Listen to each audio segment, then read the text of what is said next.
So what are the different kind of solutions which you are providing in India in education sector? Yeah. See, we have, as a company, we provide digital pen solutions. So I'll show you a typical digital pen. This is how a pen looks. What is great about this is it has a camera. If you see this underneath this, it has a camera and a chip inside this. This refill is a 5 rupee jotter.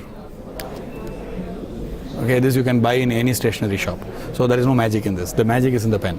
So what it does is when you are writing on a paper, what we enable a normal paper into electronically transmittable paper. So what it means is take a piece of paper and we put dot patterns on it. A dot pattern is nothing but creating X and Y axis. Right. So when this pen writes on it, the camera senses the hand motion and records what you are writing and sends it to a back-end system which converts the shapes that it is getting into words, and it has you have the option of either preserving that as a document, electronically transmitted document like a scan, or convert the written document into digital text. That means it removes the need for typing. So now in a typical classroom, what happens? A student goes to class and teacher gives them a lecture or something and she gives homework. What is homework? Homework is basically to assess the student's ability to assimilate what he or she has gone through in the class, and he submits the whole thing back to the teacher for assessment. Now today in a typical normal manual world, the student will write in notebooks, 20 students in the class, 15 will submit, 5 will not submit. The teacher will then ask why, what happened, and the normal things happen. In the new world that we are proposing, student will write with this digital pen on his notebook and the thing gets submitted to the teacher. So let us say teacher between 7 in the night to 9 in the night, she gets all the work that people have done.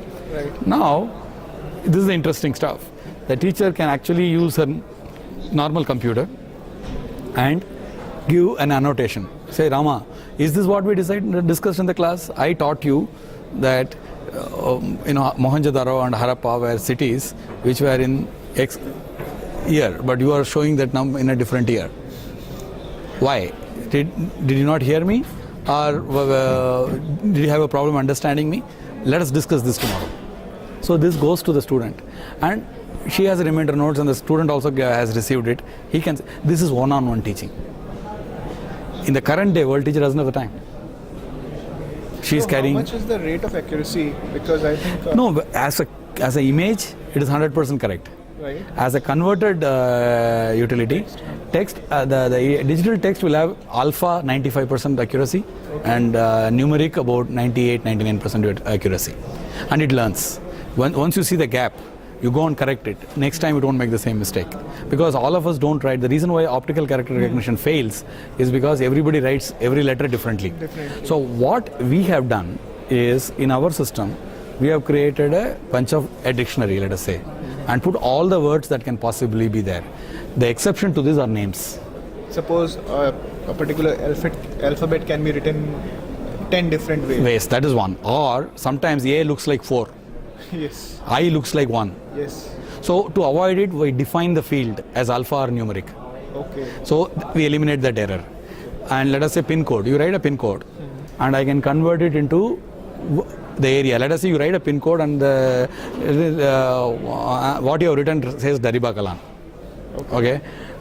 What I have done is I have got the entire India pin code directory. Okay. Now when you write the pin code, it will know how many letters you are writing, and it will look in the dictionary and then put what is the nearest word that it has understood, which is 99.99% right. So you might have done a lot of research. Yeah, we have done a whole lot of research and created language packs. So not only English, we have added Hindi, and we are in the process of adding Tamil, Telugu, Bengali, Marathi, all those languages. So once all these languages... Have you taken this technology from some other country, or it is the birth of this technology? No, we are not the inventors. Okay. This technology is invented by a company called Anoto. They have patented it. It's a Swedish company. But they don't build solutions. We build solutions for them. And we sell these solutions globally. Whereas we have the territory from Africa to South Asia. We are the service providers for this. So we sit with schools, colleges, banks, insurance companies, telecom companies understand their requirement, because this cannot be just like that used in this thing. Right. So, but we have just a normal pen and a notebook for a common man to actually take it out of the pocket and start using it. I'll show you how that product works. You don't need even a computer. If you have a mobile phone, let us say a Samsung Android phone, you actually write and send it to our notebook. This is a handwritten text which has come. So you don't essentially, the beauty of our product is, our philosophy is, don't make a customer buy more technology within his existing, because everybody today uses a mobile phone. Everybody almost has every student today has a laptop or a desktop computer at home. Use the same device. So we are fully aligned with Microsoft tools. So what is your revenue model? We have 3 streams of revenue. The one stream of revenue is by selling these pens on capital purchase. We also have consulting. We actually go to companies and schools and say what suits them best, according to their economic requirement, according to their, like let us say we sell to a lot of village schools, government schools. So there they say our students are very poor and we cannot afford to buy a 12,000 rupee pen. So what we do is we knock down the price, take a 3-year guarantee and offer them at 150 rupees a month payment.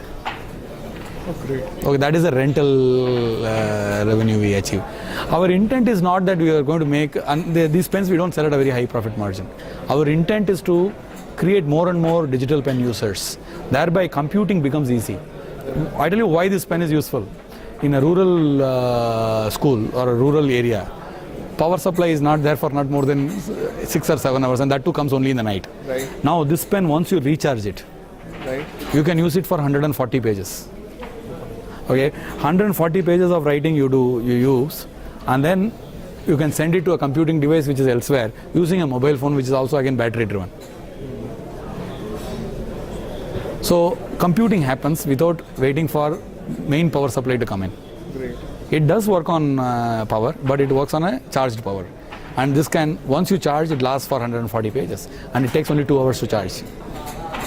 So this is a fantastic tool for rural India. That's how we embarked on it.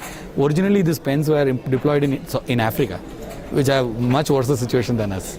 And this pen is made of polycarbonate. You drop it, nothing happens. We have put it in water. We have tested it out completely to check there is no failure point because of mishandling. So tell us about your tie-ups. What are the different institutes and schools which you have proposed, or you already have a tie-up? We work with a bunch of institutions, some government institutions, some private schools, a whole lot of them, and some of them are in pilot stage. I can't reveal their names. The intent is we will by end of this year we will have 20,000 pens in schools. That is our ambition, I would say. To make it happen, we have created elasticity in pricing and figured out very innovative ways of pricing the pen, taking it up to 3 years payment period and without interest being charged. Try and recover as much as we can to create the habit of writing with these pens, because see, there is no adoption required in this. This technology, everything is done at the back end. My customer know how to write and they will continue to write with this pen. There's no difference in this. Okay, thank you so much, sir, for your time. Thank you. Pleasure having you here with us. Thank you.